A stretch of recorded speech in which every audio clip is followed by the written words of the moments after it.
And welcome in, everybody, to the Wealth Guardians radio show. My name's Doug Ray, and with me, of course, is Mr. Brice Payne. Hey, Brice. Good morning, Doug. How you doing?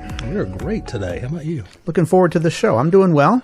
Hey, I think I beat you to the first vaccine. Yes, you did. I got my first one, the Pfizer, and absolutely zero side effects so far. Good. Not even a sore arm.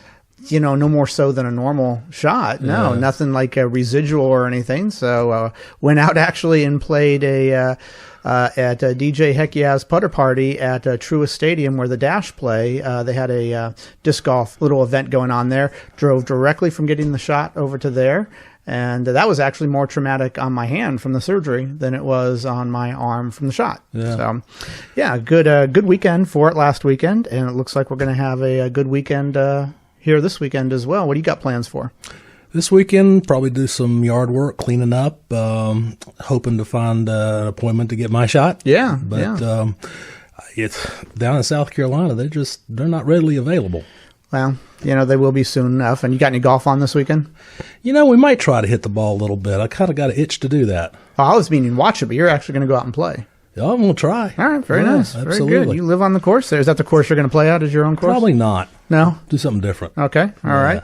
Well, Doug, let's don't we normally do a shout out to somebody around this time? Yeah, I think we do. There's some special folks out there we need to say thank you to. Is that people in uniform? Yeah, I think so. Okay, people in uniform. So if you put on a uniform, military uniform, a first responder type of uniform, Doug and I want to give you a sincere thank you because we know that your job is not easy. It's oftentimes, more often than not, thankless. And so we want to thank you for doing what you do. We know that society wouldn't exist without you and your families as well because they make a sacrifice in there as well. They don't see you as often as they would like to. And so we give a shout out here every morning, every time we do this radio show to you guys. And Doug, thank you for your service in the Navy as well. So long ago, forgot about it. Yeah. Well, your pictures are around the office. Reminds me. Anyway, Doug, we last time we did this show, or a couple times ago that we did this show, we left out a couple of key listener questions. Yeah, let's get to those. So this is not going to be. We're doing this unscheduled a little bit here because after we looked at, we can never get to all the questions that we want to get to. But Shanna in Boonville and Derek in Statesville asked two separate questions that you and I looked at and said, you know, we can't ignore these questions because they're common and they're essential. So in our retirement planning, these are the types of topics that we look to get to the bottom of when we're doing retirement planning for folks. So let's tackle a couple of additional listener questions here. And the first one, Shanna in Boonville says, Doug and Brice, some people in the media say that I should invest primarily in mutual funds, and they say I can expect annual returns north of 10%. I don't even need a return that big at my age, but I'm intrigued by the idea of it. Where do I find these funds?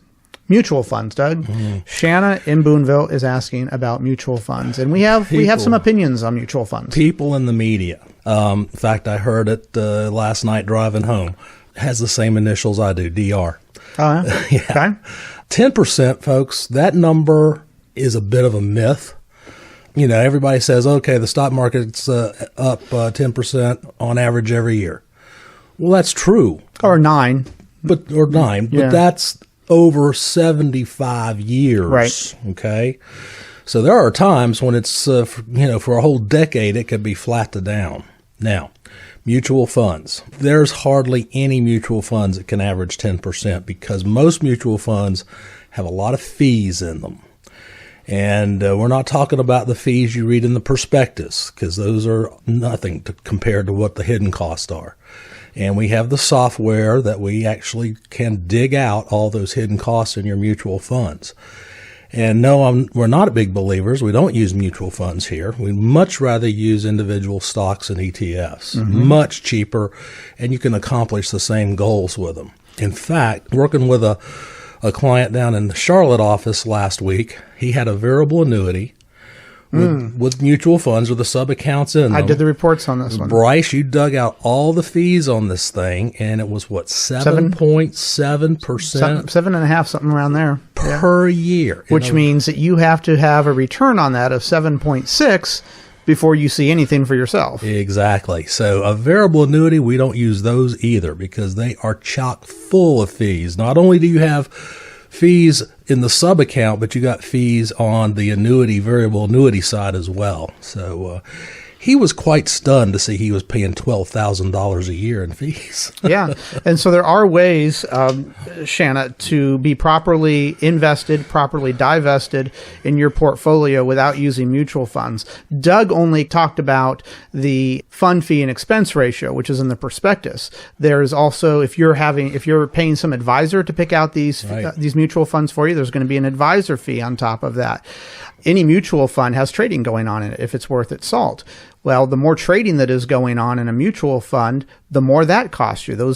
It costs the mutual fund manager money to make the trades, and they're going to pass that on to you. So yes, if the market has averaged 9.5%, 10% over the last 75 years, that is a gross return. That means that there's no fees that they're extracting from that. So once you invest through mutual funds and they take out those fees, you're not looking at anywhere close to 10%. So in short, Shanna, I think to answer your question, do not count on 10%. We try to estimate just a simple 5%. And if we can get that, which our types of portfolios have traditionally, historically gotten that, if we can plan around that number, then if we get anywhere close to 10 or 9 or 8 or 7%, then that's just sugar on top. All Absolutely. right. But good question, Shanna. And Doug and I would welcome the opportunity to sit down with you and take a look at your current portfolio and take a look at our recommendations and do a side-by-side comparison of you and see how much we can improve on your retirement planning for you. So thank you for the question. That was a great question. Very common question and misunderstanding about mutual funds and how they're the fees that are associated Brice, with them. Before we get to the next question, I want to remind everybody this Tuesday night, March 30th, is the last of our taxes in retirement workshops. It's at 6:30 in the Broyhill in Clemens. Please come. Thank the folks that came last Thursday. Got a lot out of it. We're going to talk about various taxation of retirement plans. We'll also talk about Biden's planned tax increases. You're hearing a lot about that in the media now. That's coming, and it's going to hit almost everybody. Don't believe this $400,000 myth. Taxes filter down, unfortunately. And this is, Doug, taxes is one of the key elements of retirement planning. I've said this before, but if you think you have a retirement plan and your advisor did not discuss taxes with you and how to structure your accounts, to structure your investments to alleviate as many taxes as possible, how to structure your charitable giving to alleviate as many taxes as possible, then you don't really have a retirement plan. And that is one of the key components that we go over with our clients in retirement planning is how do we pay as little to Uncle Sam as we're obligated to. So good point. And we did have a good turnout on Thursday. So we're looking for another one here on Tuesday. Yep. So folks, if you would like to sign up for that, it's 336-391-3409. That's 336-391-3409. If you're not much of a phone person and you'd rather register with us over the interweb, then you can go to thewealthguardians.com and go to our events tab and click on live events and schedule it through there. But Joy and Lynn, don't bite. Give us a call. For our second question, Derek in Statesville asks, Doug and Brice, my aunt passed away recently, and we're sorry to hear that, Derek, and left her house and some cash to me. I've never had a desire to buy rental property before, but now I'm considering keeping the house as a rental property now that this opportunity has fallen in my lap. Is that wise, or would I be better off to sell it and invest the proceeds? Doug, you have done this in the past. You have been a landlord in the past. Yeah, I have. And there's pros and cons to it. There's a lot of pros and cons to it. Long-term rentals are good for a lot of people. We've got a client in the Charlotte office that he retired from the school system years ago and started buying rental properties, and now he and his wife manage 80. They do it themselves. And they manage it themselves. They manage themselves. That is a full-time job. Her phone rings constantly. So, I would say don't shy away from it. If you think you have an itch to do it, try it out. See how it goes for you. It can be very profitable, but at the same time, you're going to get frustrated. I got really frustrated with the properties I had. But that's a whole different story, and I could make a whole show on some of those landlord stories. But, I mean, it's up to you. Give it a shot if you like to. It's very profitable. There's some good tax write-offs that come with it, but then you got to remember the depreciation recaptures when you go to sell that property in the future. Okay. So. All right. It does take some time. As you said, like a lot of other investments that might yield you more or less the same amount might not require the stress and the time and the energy that being a landlord requires. But out of all the investments that somebody comes to us with, that is one that people tend to be the most attached to, is the rental properties. They do like them. They understand their work. But, Derek, you might just have to try it for a while. Hold on to the property and see if you enjoy being a landlord. See if it's more enjoyable than stressful. And if so, and you get a good yield out of it, then stick with it. And that's all there is to it. Trivia time. Yeah. We're about to go to break, folks. And as you know, if you've heard the show before, we ask a trivia question. So we're going to keep it on topic here. Last week, our trivia question focused on the Tax Revenue Act of 1916, and we did stump Doug with that one. And that's what finally made income tax constitutional. This week's question is, Doug, when did the IRS start withholding our income taxes from our paychecks? It's a completely different question. When did the IRS start withholding our income taxes from our paychecks? Good question. All right. So, folks, stick around through the break and we'll get that answer for you on the other side. Hold on. And welcome back to the Wealth Guardians radio show, folks. Thank you for sticking around through the break for us. I hope you are having a great weekend here so far. This is Brice Payne in the producer's chair. Doug is right here in the main chair. And, if you're out there listening to us, and I think you are because I can hear you breathing, and you are 5 to 7 years from retirement, and you want to confirm that you're making the best decisions, not just suitable decisions, but the best decisions for retirement, well, I've got good news for you. We offer a no-cost, no-obligation second review so that you can learn how to retire the job while keeping the paycheck. It's a novel concept there. All you got to do to get that second review with us is to pick up the phone and call 336-391-3409. That's 336-391-3409. You can also visit us at thewealthguardians.com. We'd look forward to sitting down with you and seeing what assistance and services we can provide in helping you with your retirement planning. Now, before we get to the trivia question, as you know, we asked a trivia question on the front side of the break, and now on the back side, we're going to give you the answer to that. But before I do that, I want to touch base on our weekly website highlight. We do have that website, thewealthguardians.com, and every week we want to bring your attention to a particular aspect of that website. So I want you to go to that website, wealthguardians.com, and scroll over the About tab. So when you scroll over the About tab, there's a little drop-down menu, and I want you to click on Our Services. This is a really good consolidated idea of what it is we do and why what we do is important to you in retirement planning. You scroll down there, and you can read about our risk analysis strategies, our Social Security optimization strategies, our tax mitigation strategies, and our insurance planning strategies. Now, if you have an advisor out there, maybe he has talked to you about insurance planning, or maybe he's talked to you about risk analysis. But I want you to ask yourself, have I had to sit down with an advisor who has talked to me in depth about risk analysis, Social Security optimization, tax mitigation, and insurance planning? And if you're thinking to yourself, no, can't say that I ever have, and you're getting close to retirement, then that should be your key to pick up the phone again and call us, 336-391-3409, because all of those subjects are integral parts and components of retirement planning. So do pick up the phone, 336-391-3409. We would look forward to sitting down with you. Now, our trivia question. I'm curious how many people out there got this. So this week's question is, when did the IRS actually start withholding our income taxes from our paychecks? Not when did income tax become constitutional, because we learned from the previous week that was from the Tax Revenue Act of 1916.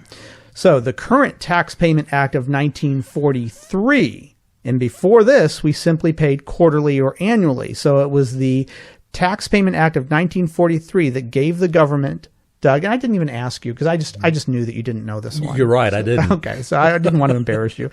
So before that, all you did was pay your taxes annually or quarterly. But because of World War II, the government figured out, hey, we need income coming in here regularly. We can't wait till the end of 1944, the end of 1945 to get our taxes and to pay off our soldiers and whatnot.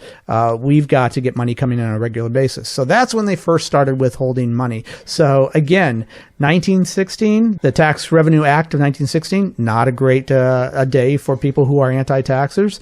And the Tax Payment Act of 1943, again, another one not particularly big for people who are anti-taxes. I guess back then the powers that be in politics didn't realize they could just print money if they didn't have it.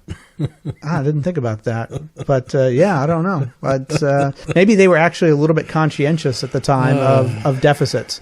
So anyway, Doug, on our first segment there, we answered a couple more listener questions, and this time here we're going to talk about alternative investments. So as we talk to people who come in and see us, there are two main typical ingredients to an investment portfolio, whether it's a retirement portfolio or something else. That's usually stocks and bonds, and that's through mutual funds. Now, we don't use mutual funds. We went into that in the first segment here. But there is something out there, there's a whole world of other investments called alternative investments. So let's define for a moment what alternative investments are, and then we're going to go into each one, and I'm going to say it and let you talk about each of those alternative investments, Doug, because you have much more experience and background in doing your own trading than I do. So how do we define alternative investments for our clients? These are investments that do not fall in that conventional cash, income, equity categories. These are going to be investments that very well might not be regulated by the SEC, my favorite governmental entity. And there might be liquidity concerns in these. So these are your alternative investments. One thing that we need to talk about is there more risk or less risk with alternative investments? So we're going to cover that too. And the question we're going to talk about here is, can alternative investments provide an additional way to achieve diversification in a client's portfolio? So let's look at some of the examples of alternative investments here, Doug. And I want you to share with us what you know about these and where they might have a place in a client's portfolio, or even why you'd likely never recommend a client engage in such an investment. We have, starting off with this first one, precious metals.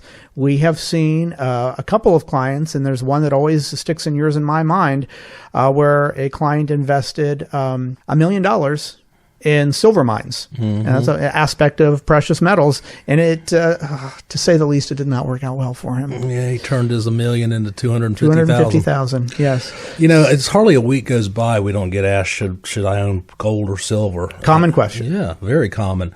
I had no problem with you doing that. Certainly it makes a nice hedge against inflation. In moderation. In moderation. I do it. I do it differently than probably most people do. I buy the old rare coins for their numismatic value, but, go out and buy some American Gold Eagles or Canadian Maple Leafs or whatever you want to do with it. Don't buy a big old gold bar, though. Okay. It's going to be hard to sell? Hard to sell, yeah. But, yeah, I got no problem with that. Okay. All right.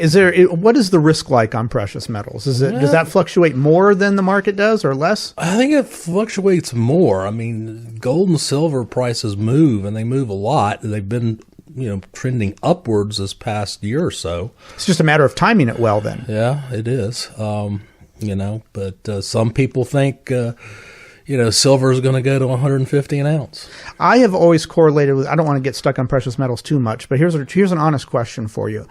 I have always, when you turn on the talk radio stations, there'll be times where you will hear those ads for buying gold or silver on there nonstop. And then there'll be other times where they're kind of quiet. Can you correlate between the times that you hear those ads that is not the best time to buy, and the times that you don't hear the ads is a better time to buy? I'm not sure about that. I think that would take some study. Okay. All right. Well, I put you on the spot there. All right. The next one we're going to talk about is something that we were never asked about 10 years ago, but we are asked about more and more frequently now, and that's cryptocurrency. Yeah, I guess because Bitcoin's gone well over $50,000, and Elon Musk invested $1.5 billion in it. And maybe that's not heavily for him. It'd be heavily for me. Oh, yeah. Well, and he's saying you can buy a Tesla now with Bitcoin. So, look, I'm just going to wave this off because I don't know anything about cryptocurrencies. You can't smell it, touch it, feel it. I just don't get it. Yeah, and for that record, my understanding was Warren Buffett has not gone into that, or at least was, last time I heard, shying away from that heavily like he was a lot of internet type of investments. He was just kind of staying away from that. So, cryptocurrency, I don't know what to say about it. I certainly have not invested in it. It's newer on the market, and there's still got a lot of humps and hurdles to get through. It's done well for people up to this point, but has it reached its high? Time will tell on that. Now, Doug, here's another one that you do have some experience with, and a lot of our clients have experience with, and we talked about this as one of our listener questions in the first segment here, real estate. Yeah. It's a great investment for some people. Long-term real estate investing can work out for you, but at the same time, you're going to have to deal with problems. I had about half a dozen rental properties at one time about 15 years ago. And then thankfully, I got rid of them when the market started coming back, and I'll never do long-term rental again. Okay. One of the things that we have recently done is bought a vacation property and done some vacation rentals, and that's been working like a champ. So lots of ways to do rental real estate. I said in the first segment, we got clients down in Charlotte who've amassed 80 different homes as rentals. Their cash flow on a monthly basis is humongous. But at the same time, Audrey's phone rings all the time. So I guess it's up to you and how much hassle you want to put up with. There's something different about real estate that is not with gold or cryptocurrencies or some of these other alternative investments is the tax treatment of real estate. There is some ways to avoid taxes, or they can be tax shelters in a sense. And that brings us, Doug, into our segue on talking about our seminar that we've got coming up. We had it last Thursday, just a couple nights ago, and then we've got another one coming up this upcoming Tuesday, and we're doing a seminar at the Broyhill building in Clemens, North Carolina, just outside of Winston-Salem, and it's at 6:30 p.m. this upcoming Tuesday, and we are talking about taxes. Absolutely, talking about taxes. And, they moved the filing date to May 15th now, so you've got plenty of time to come into the workshop. We're going to talk about some interesting strategies you might consider in retirement, and we're also going to talk about what we can expect to see in Biden's tax plans. And unfortunately, it's not a lot of good news in there. Well, tax planning is always a certain level of complication when you are in your 30s and 40s and 50s. Once you are approaching retirement and you have different forms of income, whether it's Social Security income, rental income, you might still have earned income, long-term capital gains, short-term capital gains, all of those are taxed differently. There's a whole bunch of different tax categories. So tax planning in retirement, Doug, is far more complicated and complex and important in doing it right than it was when you were in your 30s or your 40s. So we're going to cover particularly not just how the tax laws might be changing under the new administration, but how they are different for you in retirement than they are for you pre-retirement. And that's a huge aspect of what we're talking about. So folks, if you've never given taxes too much thought, you just have your earned income and you do your taxes yourself through TurboTax, or you stop in Walmart and you have somebody there from one of the tax places doing your taxes for you in 20 minutes. They ask you the standard questions. That is not how taxes should be tackled when you are in retirement, at least for the first couple of years, so you can figure out how much more complicated is this for me? We're going to give you those answers. We're going to talk to you about that. And there's two ways to register. You can give us a call at 336-391-3409. That's 336-391-3409. You can talk to Joy or Lynn and they'll get you registered. You could also just go onto our website at thewealthguardians.com and go to our events tab and click on live events and schedule yourself there. We do have open seating. You do have to wear a mask, but there is still some availability for that. And Doug, anything else to add before we sign off here? Yeah, I'd like to shout out to Keith and his lovely bride, Michelle. They retired this past week. We've been working towards that goal for about the past 10 years. So Good on you guys. Proud of you. All right, very good. Well, folks, thank you for listening to us. This is the Wealth Guardians, and we do hope you have a great weekend, and we will catch you right here next weekend as well. Take care.